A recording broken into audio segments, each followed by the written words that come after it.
Morning friends. आज की class में हमने द्रव्य गुण का एक टॉपिक लिया है, बहुत ही इंपॉर्टेंट टॉपिक है गुणवादी गुण। उसके मुख्य कर्म आज पढ़ेंगे। किसके अकॉर्डिंग पढ़ेंगे? हेमाद्री। हेमाद्री का बहुत ज्यादा पूछा जाता है गुणवादी गुणों के कर्म। टॉपिक स्टार्ट करने के पहले हम थोड़ा सा जनरल चीजें पढ़ लेते हैं। गुणवादी गुण कितने होते हैं? 20 होते हैं। पहला क्वेश्चन ये बनता है। दूसरा क्वेश्चन क्या बनता है? गुणवादी गुण को शारीर गुण किसने बोला है? शारीर गुण की संज्ञा गुणवादी गुण को किसने दी है? गंगाधर राय ने। ठीक है। तीसरा क्वेश्चन क्या बनता है? गुणवादी गुण को द्वंद्व गुण किसने बोला है? द्वंद्व गुण बोला है बागभट्ट। बागभट्ट मतलब यहाँ पे अष्टांग संग्रह ने बोला है। ठीक है, ठीक है। अब यहाँ पे अष्टांग संग्रह ने सूत्र स्थान के पहले चैप्टर में, इसको थोड़ा सा साफ कर देते हैं। बागभट्ट जी ने अष्टांग संग्रह के सूत्र स्थान के पहले चैप्टर में गुणवादी गुण के लिए एक श्लोक बोला है।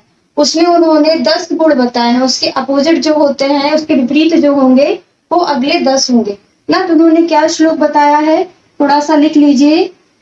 गुरु मंद, हिम स्निग्ध, श्लक्ष्ण सांद्र,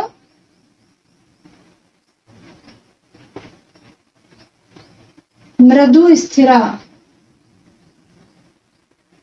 श्लक्ष्ण सांद्र मृदु स्थिरा, गुणाः ससूक्ष्म विशदा। गुणाः ससूक्ष्म विशदा, विंशति सविपर्या। इसका मतलब समझिए।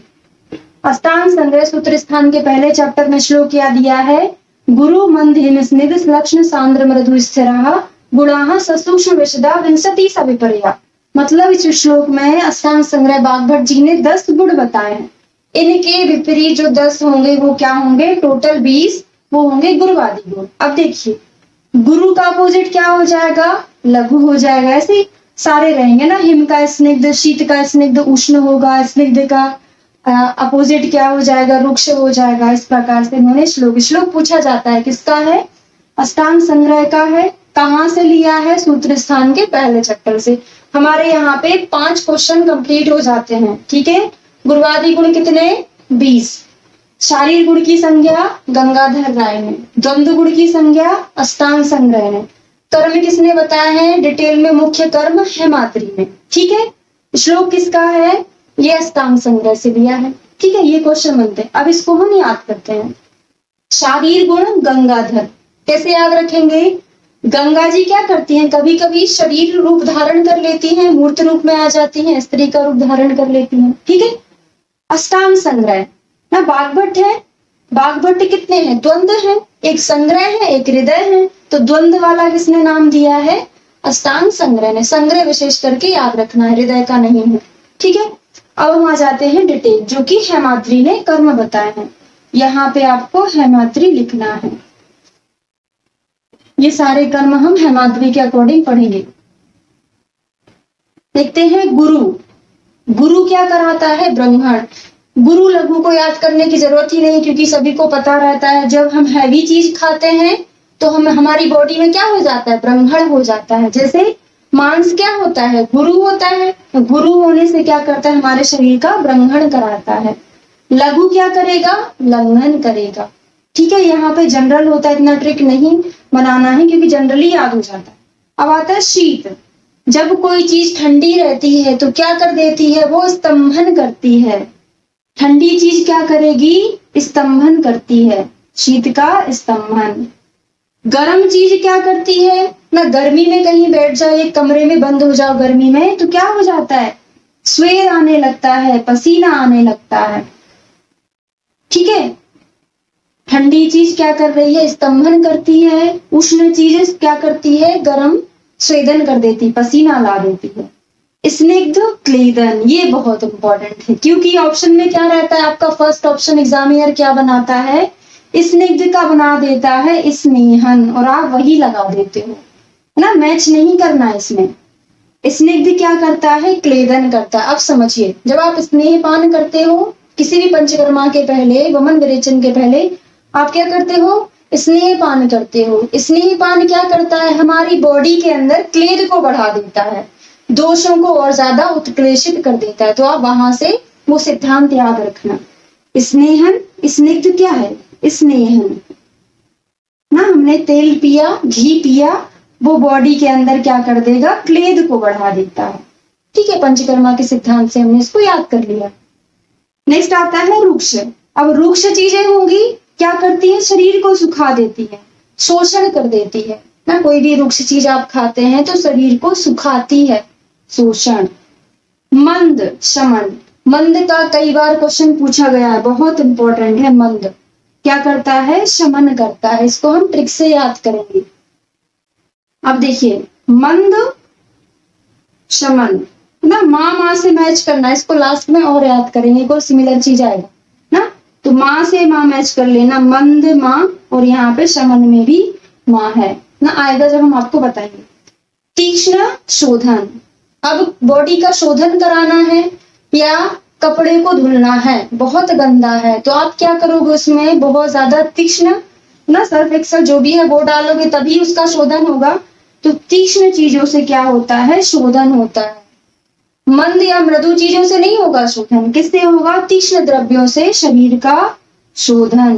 क्या ट्रिक बना ली हमने? तीक्ष्ण द्रव्यों। ट्रिक तो नहीं है ना, समझा है हमने बस। स्थिर, धारण। अगर हम स्थिर हैं तो धारण किए हुए हैं। अब देखिए, एक लकड़ी पर हमने क्या? एक कपड़ा लटका दिया, ठीक है, ये लकड़ी स्थिर है तो इस कपड़े का धारण किए हुए है। अगर ये लकड़ी गिर जाएगी तो कपड़ा भी क्या होगा? नीचे गिर जाएगा। ठीक है, तो जब तक आप स्थिर हैं, जब तक लकड़ी स्थिर है, तब तक वो किसी चीज को धारण किए हुए है। ठीक है, नेक्स्ट आता है सर, प्रेरण। इसकी हम ट्रिक बनाएंगे, है ना। आप पढ़ते हैं किसी सर से, है ना, टीचर से आप पढ़ते हैं। टीचर, सर मतलब क्या? टीचर समझ लिया। क्या देते हैं वो आपको? प्रेरणा देते हैं कि आपको पढ़ना चाहिए, आपको कुछ आगे करना चाहिए ना। तो सर क्या दे रहे हैं यहाँ पे? प्रेरणा दे रहे हैं ना। हमने इसको ट्रिक से याद कर लिया। नेक्स्ट आता है मृदु, श्लक्ष्ण। अब देखिए, मृदु, श्लक्ष्ण, मंद, शमन, ये दोनों क्वेश्चन कई बार पूछे गए हैं और हमेशा गलत हो जाते हैं। ठीक है, तो मंद क्या करता है? शमन करता है। मृदु क्या करता है? श्लक्ष्ण कर्म करता है। अब देखिए, फिर से हम इसको समझेंगे। कोई चीज मंद पड़ गई, आपको बुखार था, है ना, फीवर था, आपका टेम्परेचर कैसा हो गया? मंद हो गया, कम हो गया। तो आप क्या समझ रहे हो? आपका फीवर का क्या हो गया? बुखार का शमन हो गया है, आपका बुखार कम हो गया। समझे? एक बार और, मंद मतलब कम, शमन मतलब भी क्या होता है? कम। एक दूसरे का पर्याय है मंद और शमन। पर्याय भी लग रहा है हमको, कर्म भी उसी का वही है। ठीक है, अब हमारे पास बचा मृदु, क्या कर रहा है? श्लक्ष्ण होता है, चिकना होता है। ठीक है, इसको आपको याद करना पड़ेगा क्योंकि मंद हमने अच्छे से रिलेट करके आपको याद करना है। कठिन, दृढ़ीकरण। कोई भी चीज बहुत ज्यादा हार्ड है, कठिन मतलब क्या होता है? हार्ड। दृढ़ मतलब भी क्या होता है? हार्ड। मैच कर रहा है ना, जो कठिन चीजें होती हैं वो दृढ़ होती हैं, दृढ़ीकरण कराती हैं। विशद, छाले।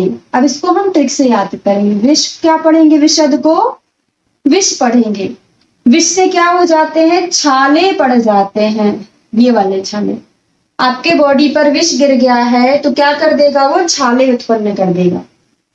पिच्छिल, लेपन। पिच्छिल को हम पढ़ेंगे पीला, लेपन को क्या पढ़ेंगे? लेप।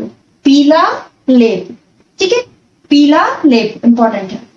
श्लक्ष्ण का होता है रोपण। अब देखिए, मृदु का कर्म है श्लक्ष्ण, अब श्लक्ष्ण का कर्म है रोपण। ठीक है, कैसे याद करोगे? श्लक्ष्ण को लक्षण, लास्ट वाला पढ़ते हैं पर लक्षण।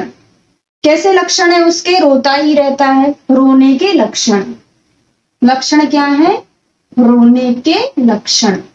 रोने से हो जाएगा रोपण, श्लक्ष्ण का हमने लास्ट वाला ले लिया लक्षण। ठीक है, खर, लेखन। अब खर को हम पढ़ेंगे खराब, लेखन को पढ़ेंगे लिखाई। बहुत से लोग होते हैं इनकी हैंड राइटिंग कैसी होती है? समझ ही नहीं आती, है ना। तो क्या है, खराब लिखाई, खराब से खर हो जाएगा, लिखाई से क्या हो जाएगा, लेखन।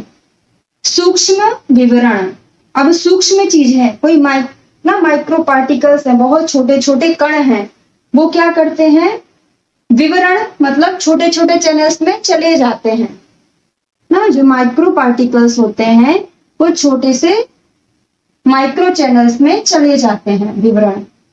स्थूल का है संवरण, ध्यान देना, सूक्ष्म का विवरण, स्थूल का संवरण, ये दोनों बहुत ज्यादा कंफ्यूज करते हैं, इनको अच्छे से याद रखना पड़ेगा। सांद्र प्रसादन, आप जो प्रसाद खाते हैं, मंदिर में खाते हैं प्रसाद, तो कैसा रहता है, वो कंसंट्रेट रहता है, सांद्र रहता है ना। खीर खाते हैं, खीर याद कर लेना इसको, प्रसाद में क्या मिली आपको, खीर मिली। खीर कैसी होती है, बहुत गाढ़ी होती है, गाढ़ी मतलब क्या होता है, सांद्र, कंसंट्रेट होती है। द्रव्य है विलोडन, अब इसको याद करवाने की जरूरत नहीं है, क्योंकि द्रव्य में क्या होता है, विलोडन होता है, ठीक है। द्रव्य का विलोडन ना, कोई भी घोल किसमें बनाया जाता है, द्रव्य में बनाया जाता है। अभी हमने कर्म पढ़ लिए हैं, इसी क्लास में हम आपको कुछ इंपॉर्टेंट गुण के एग्जाम्पल बता देते हैं ना, इंपॉर्टेंट है। मंद का ना, जैसे इसका देखेंगे हम, मंद का कुटज। मंद में दो ड्रग कौन सी आती हैं, बहुत इंपॉर्टेंट है, अमृता और कुटज, ठीक है। अब देखिए, इसको भी हम याद करवाएंगे। मंद शमन है, अमृता और कुटज, अमृता भी है और कुटज भी है, दोनों चीजें होती हैं। अमृता मतलब क्या है, गुरुची का पर्याय है, ठीक है। अब याद करते हैं, शमन, अमृत पीने से सभी बीमारियों का शमन हो जाता है। अमृत पीने से मतलब अमृता या गुरुची, सभी बीमारियों का शमन हो जाता है। तो शमन के एग्जाम्पल में कौन है, अमृता बहुत अच्छी शमन ड्रग है। और एक क्या हो गया, कुटज, कुटज को क्या पढ़ेंगे, काट देता है, सब सारी बीमारियों को काट देता है, मतलब शमन कर देता है ना। दोनों चीजें याद हो गई। कठिन में आता है मुक्ता और प्रवाल, ये कैसे होती है, मुक्ता और प्रवाल। मोती कैसे होते हैं, कठिन होते हैं, दृढ़ पदार्थ होते हैं ना, तो मुक्ता और प्रवाल। विशद में आता है निम्न, क्षार और मध्य।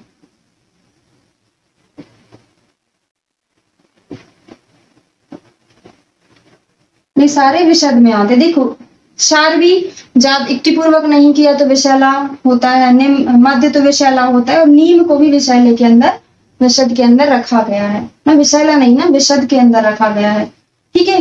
तो यहाँ पे कुछ इंपॉर्टेंट कर्मों के एग्जाम्पल हमने आपको बता दिए हैं। सबसे इंपॉर्टेंट मंद का बहुत ज्यादा पूछा जाता है, यहाँ पे हमारा गुरुवादी गुण कंप्लीट हो जाता है।